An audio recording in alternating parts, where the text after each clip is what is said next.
उलट तपासणी न्यूज, सामाजिक, सांस्कृतिक आणि राजकीय घडामोडींचे यथार्थ दर्शन।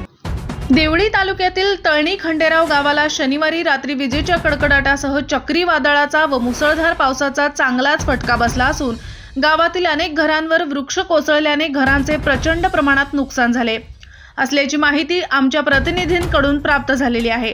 झालेल्या मुसळधार पावसामुळे शेतातील उभ्या पिकांचे सुद्धा आतोनात नुकसान झाल्याचे सांगण्यात येते। मात्र यात कुठलीही जीवितहानी झाली नसून शेती व घरे उद्ध्वस्त झाल्याने नागरिक मात्र हतबल झाले आहेत। भिडी मंडळातील तळणी खंडेराव या गावात 31 तारखेच्या रात्री मेघगर्जनेसह अतिवृष्टी झाली।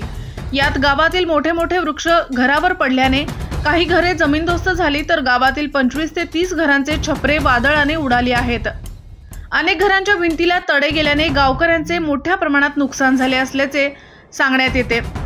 श्रावण पोपटकर, कांबळे विलास आत्राम, किसना बोदांडे, अरुण पोपटकर यांच्या शेतातील कपाशीचे सुद्धा मोठ्या प्रमाणात नुकसान झाल्याचे कळते।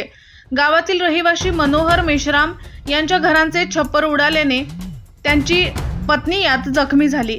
तळणी येथील कौसल्या मोकासे नामक आदिवासी महिलेला गावातीलच लुचाड कंत्राटदार प्रदीप मडावी याने घरकुल बांधून देण्याच्या बहाण्याने पूर्ण पैसे घेतले। मात्र घरकुलाच्या 2च भिंती बांधून ठेवल्या, त्यातही निकृष्ट दर्जाच्या साहित्याने बांधकाम केल्याने त्याही भिंती वादळी वाऱ्यात पूर्णपणे कोसळल्या। यामुळे आदिवासी महिला पूर्णपणे हतबल झाल्याने आता तिला उघड्यावरच राहावे लागत आहे।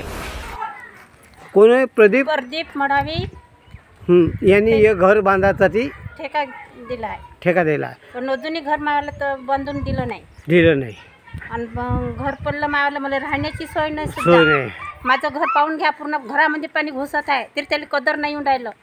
मापाशी पैसा नाही, मी कुठून बांधून देऊ म्हणते आणि एवढे चक्क घेतले लागन तर हो का माल आणतो मटेरियल आणतो म्हणून आणि मला नुसतं घुमत आहे तो।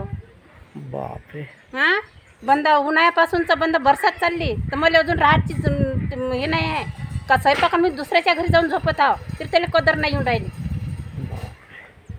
जेव्हा मी नाही देवा तर म्हणणे नाही मी आता बांधतो, आता आणतो माल, आणायचा पत्ता नाही।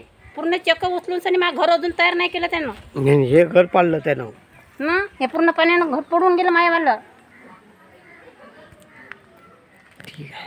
ग्रामस्थांनी व सामाजिक संघटनांनी संबंधित आदिवासी महिलेला योग्य न्याय मिळवून द्यावा, संबंधित कंत्राटदारावर कायदेशीर कार्यवाही करावी, सोबतच निसर्गाच्या प्रकोपाने झालेल्या नुकसानीची भरपाई शासनाकडून लवकरात लवकर मिळावी ही मागणी करण्यात आलेली आहे।